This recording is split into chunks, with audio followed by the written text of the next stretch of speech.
The Triumph Dolomite Sprint looked like a polite little British saloon, the kind of car you might see outside a rainy 1970s office block. But beneath that sensible body was a clever, angry machine with a 16-valve secret and a point to prove against Germany's finest.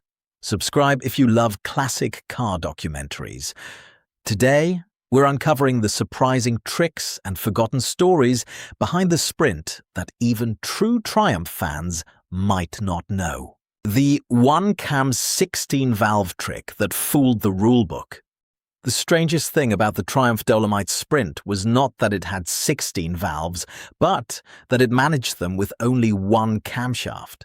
In the early 1970s, that sounded almost like cheating. Most people expected a serious multi-valve engine to use a complex twin-cam layout, but Triumph chose a more compact and clever route. The slant-4 engine used an unusual arrangement, where one camshaft operated both inlet and exhaust valves through different mechanisms. It kept the engine smaller, cheaper to build, and easier to package inside a modest British saloon. The result was a car that looked sensible from the curb, but hid genuinely advanced engineering beneath its bonnet. For a company fighting bigger rivals with limited resources, this was not just clever design, it was a mechanical act of rebellion. Britain's family saloon that wanted to humiliate BMW. Unlike most British family saloons of its era, the Dolomite Sprint was not built simply to carry people to work, school, or the shops. It was created with a sharper target in mind. Cars like the BMW 2002, the compact German saloon that had made performance feel sophisticated. Triumph wanted a car that could offer the same blend of speed, comfort, and status, but with a distinctly British flavour. That made the Sprint more than a faster Dolomite. It became a quiet challenge to Munich, wrapped in wood veneer and four-door practicality. On paper, it gave ordinary drivers access to the kind of performance usually reserved for more expensive machinery. Emotionally, it represented Britain trying to prove it still knew how to build a clever driver's car, and that ambition is what makes it so fascinating today. The alloy wheels that made it look faster than it was. One of the most distinctive exterior details of the Dolomite Sprint was its factory alloy wheels, a feature that instantly separated it from ordinary saloons parked outside British houses in the 1970s. At a time when many family cars still wore plain steel wheels and conservative hubcaps, the Sprint looked noticeably more serious. Those GKN alloy wheels did not shout like racing stripes or spoilers. Instead, they gave the car a subtle visual warning. This was the Dolomite you should not underestimate. The benefit was partly practical, but the emotional impact was even stronger. They made a compact four-door saloon feel connected to motorsport and performance culture. For buyers, it meant they could own something that looked refined on Monday morning, yet hinted at Sunday afternoon mischief. Small detail, big character. A gentleman's cabin hiding a street fighter. Step inside the Dolomite Sprint and the surprise continued, because it did not feel like a stripped-out performance special.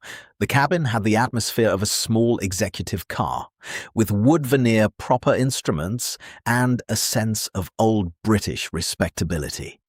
It was the kind of interior that made the driver feel as though they should be wearing a jacket, not a racing helmet.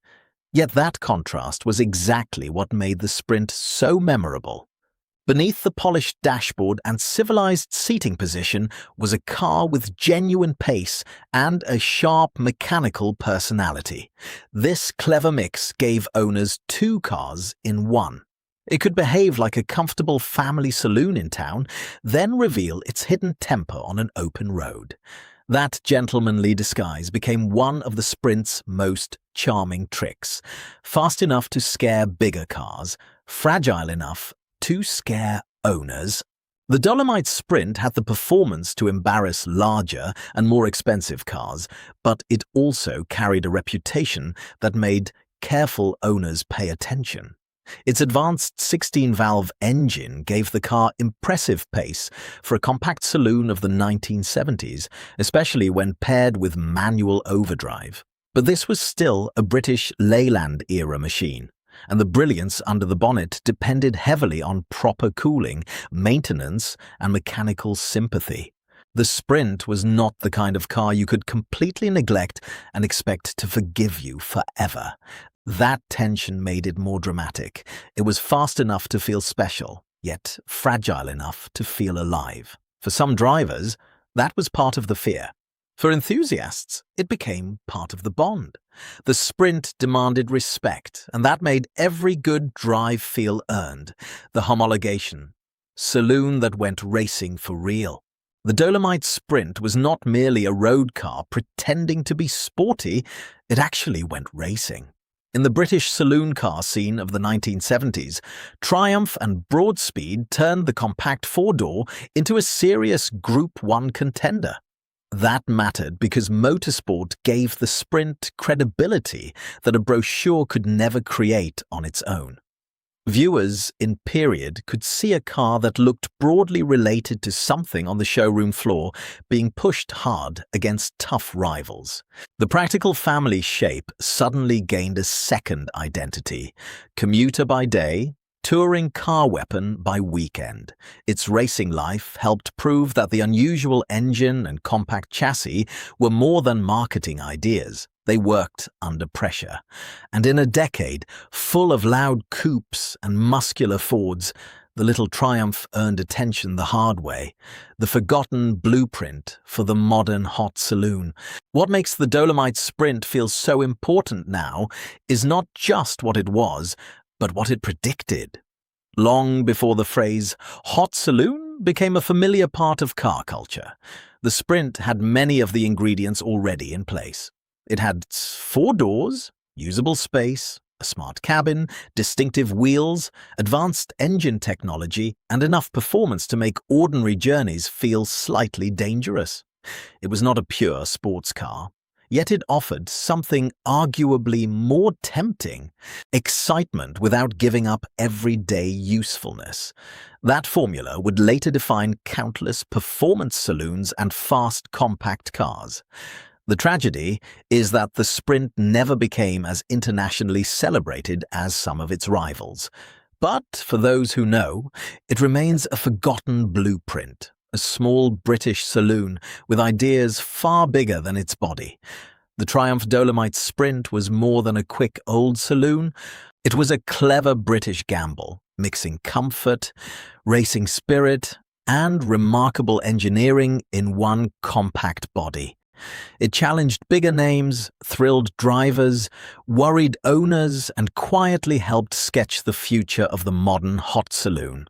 Click to watch more stories about classic British cars. Like, subscribe, and tell us in the comments what you think of the Sprint. Thanks for watching, and see you in the next video.